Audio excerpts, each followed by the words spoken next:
Hello, welcome to another session of my Not Your Average Bible Studies. My name is Allie with Amory Speaks, and this is session 45. And today is October 5th, 2025. Thank you for joining me, for lending me your ear and heart, listening to the gospel on a wonderful Sunday. I'm going to pick up where we left off last week in the middle of chapter 23. Quite the scene, and some of my favorite parts of actually Matthew are here. Such inspiring, courageous bravery and truth-telling in such a straightforward way. Yeah, the language in itself, I get, is the old-timey kind of way, and it isn't exactly easy to listen to for some people. Some people get very put off by different, words and dialects or usage of other wording, older language and such. But I have found it intriguing and curious to listen to and to dive into and to also relate back to. So yeah, that's why I think I've enjoyed this chapter especially so much. I talked a little bit last week, a bit last week, about the parallels to today's world and to the corruption and the injustices and the really inorganic, unnatural, and detrimental entanglements between state and synagogue in the biblical times, but here in the world today, I mean, it's similar, but there's also this sort of corporate intertanglement that has kind of taken over. And it's almost like a religious consumerism and also a religious fanatical scientism, and that big business and industry and think tanks and all of these other kinds of industrialized artificial productions are really behind everything and are like a malignant tumor spread throughout all of humanity now. And so I think much of the way that Jesus standing up against the man of his time, those of us standing holding light, hoping to move towards something better, are faced with very similar circumstances as what we see here. And I think we could all take a note out of his book and be so compassionately stand up against what is wrong, but also in a way that is not itself harmful or abusive. It's just corrective, it's to see the way that he chooses to point out the faults and to call things as they are without making it over emotional, without making it a big drama, I think is very impressive and something we can all, like I said, learn from, learn how to embody and act that way in our own worlds right now. So I think we left off at verse 29, and so I will pick it up at 30. Yes, we did, yeah, for sure, because 30 is interesting actually in itself, and come to think of it, hindsight's 20/20, but yeah, I kind of already said this, but to look at the parallels to where we are today, and now look at Jesus's time. Here we're, biblically speaking and drawing parallels, but Jesus does the same thing right here and is drawing into the days of the Old Testament beforehand, right? And same old song and dance, nothing new under the sun, right? These folks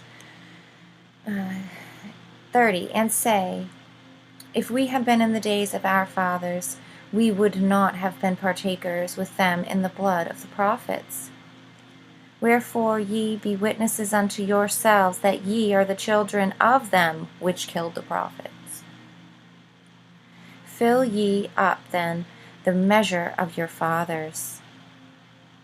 And it's like, I can't, when I first read this, I remember I put the Bible down, and I said to myself, I hear the same echo of sentiment and the way that the meaning and truth behind what I had said and what I saw play out in front of my very own eyes through 2020 and through the forcing and the shutdowns and the lockdowns and this whole group, the quote-unquote majority who wanted to turn and tell the minority that they should lose their jobs, they should lose their children, they should lose their lives, they should lose medical care, they should lose everything and anything that they found to be of value to them because they didn't want to compromise and go along with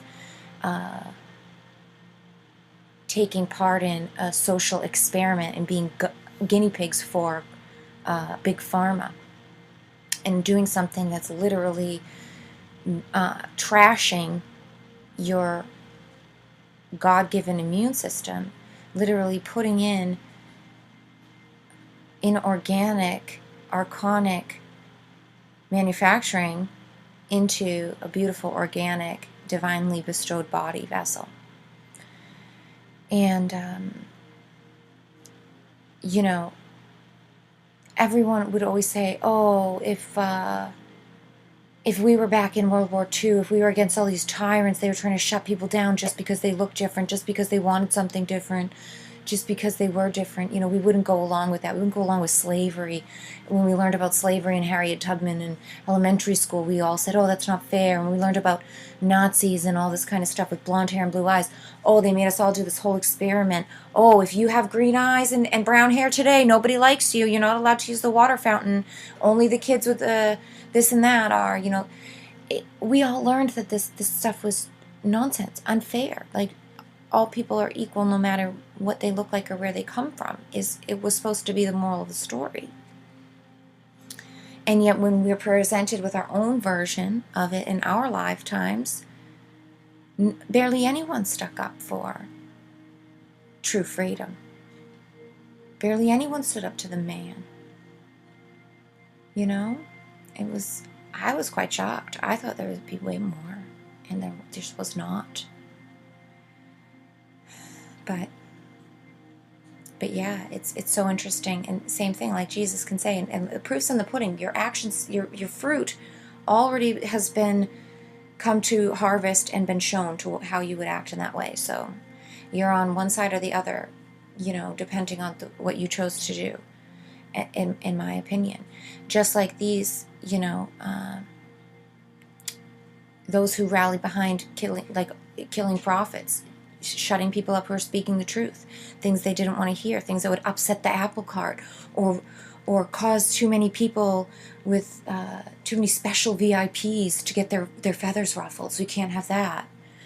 It's like, oh, it's the same thing to me. Anyways, 33. Ye serpents, ye generation of vipers, how can ye escape the damnation of hell? Wherefore, behold, I send unto you prophets and wise men and scribes, and some of them ye shall kill and crucify, and some of them ye shall scourge in your synagogues, and persecute them from city to city, that upon you may come all of the righteous blood shed upon the earth, and the blood of the righteous Abel unto the blood of Zacharias son of Barachias, whom ye slew between the temple and the altar. Probably massacre the name, sorry for that. Verily I say unto you, all these things shall come upon this generation.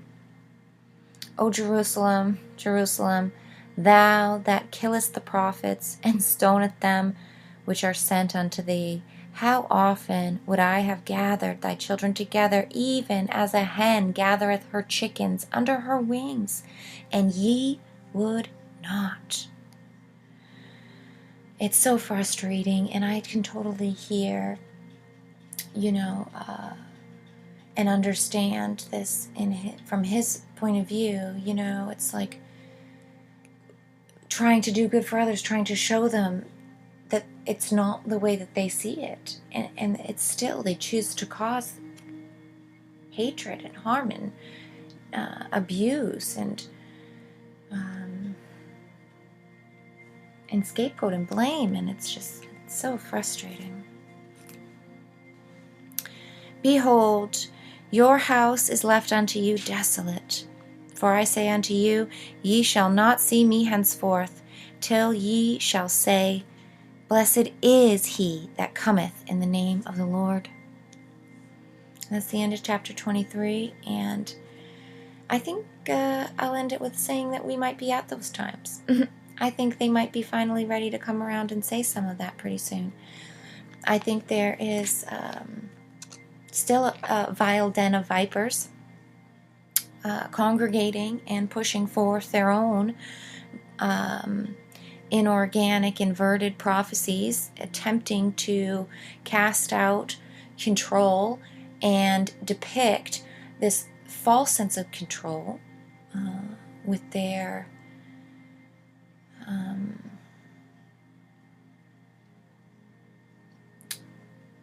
artificially designed, artificially intelligent, artificially in charge, ultimate super being, super knowing, quantum computer know-it-all, and their giant pile of garbage, king of it all, then I think the plot is thickening, and they're propping this up and pushing it, but that is what comes beforehand, before the true reckoning, before the real second coming. I think and just because we have the term second coming, I don't believe and I don't think that we should be arguing over whether it happened or not already, what has happened before, if it will look like the same or not. And even, it doesn't have to be limited to literally 1 and 2. Just like Dark Night of the Soul, just like the cyclitic stages that we move through, it's not one and done. It's a gradual peeling back. It's all around the mulberry bush 1,000,000 times for some reason, and I think for that reason we should let that lead us, let those truths lead us to knowing that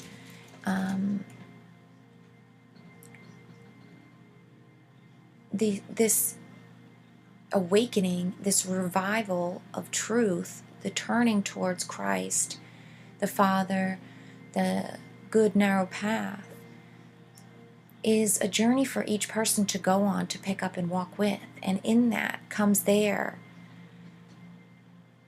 role, their part, their fractal reflection of that divine resurrection, second coming. And I think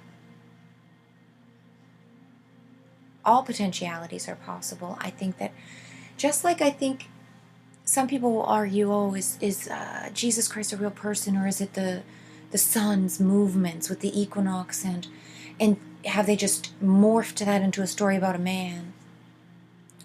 I don't think it has to be one or the other. I think it can be all of them at once. And in fact, they're reflections and depictions from a different medium. Just like you can sing a song, you can hum a song, you can play it on the flute, you can play it on the piano, you can play it on a violin. It doesn't change that truth, that melody, that tune, and so I think that God tries to tell the truth in every way. God tries to have us hear, see, understand, integrate knowledge, the message he's attempting to give us, in so many different modalities and means. And when one doesn't work, he picks up another. And when this doesn't work, it would get it this way. And even if it works for a couple, it still needs to work for others. And it might work for this many, but this many needs it another way. And I don't think he's ever exhausted, angered, annoyed, or anything like that. I think he's invigorated and curious and wants to adapt and wants to see how many times we can tell the same truth differently and honor it and be a part of it and embody it. And that does include a true incarnation and embodiment. Maybe many different kinds. This is why we have so many traditions and stories and cultures who make and have embodied, envisioned, witnessed, observed, and been a part of their own traditional sense of creator and son and manifestation, change, renewal, revival, a fall and a forgiveness, and an enlightenment and a rising. I don't think anybody is supposed to be held out of that. I don't think anyone is excused from it either. And I don't think anyone doesn't do it in their own way. So I think there's many who are avoiding it. I think there's many who are scared of it for whatever reason, have a buildup or an accumulation of stigmas or assumptions that perhaps gear them and guide them in ways that are convoluted, confused, and distorted, taking deviations further away from the truth versus finding that current that draws you closer to it. Because, there is only one truth. So, I'm gonna leave it there. It's been wonderful Sunday, closing out chapter 23 here. Thank you if you have sat with me. Thank you for giving your ear to the gospel and to listening to second half of one of my favorite chapters in Matthew. Absolute mic drop, and I feel like the ending here too is just like this is his absolute like deuces piece. Like, you are not going to see me again until you wish you see me again, until it comes from the bottom of your heart that you have that reconciliation, rock bottom moment. Oh my God, he was right. There's not going to be, I'm not going to show my face again. And by that time, you'll remember that my face has actually been here the whole time and that you turned your face from me on purpose. I just hope to remember anytime my gaze is slipping, anytime my face is turning, anytime I find my back to that beautiful light, that I remember to turn around, that I remember how beautiful it is to be seen and how good and loving it is to feel it and to know that connection, to know that it's always there, it's always warming, it's always comforting, and that it is my purpose, my function to be in that light and love here and to let it pass through me as clearly as I can, to shine it out as brightly as I can, to share it as much as I can with everyone around me. So thank you for allowing me to share my contribution to the collective here. Thank you for witnessing my service to our whole. Thank you for your unique contribution to our whole. We certainly wouldn't be the same without you. We wouldn't be the same without me. Thank you, and I hope to see you next Sunday. Bye for now.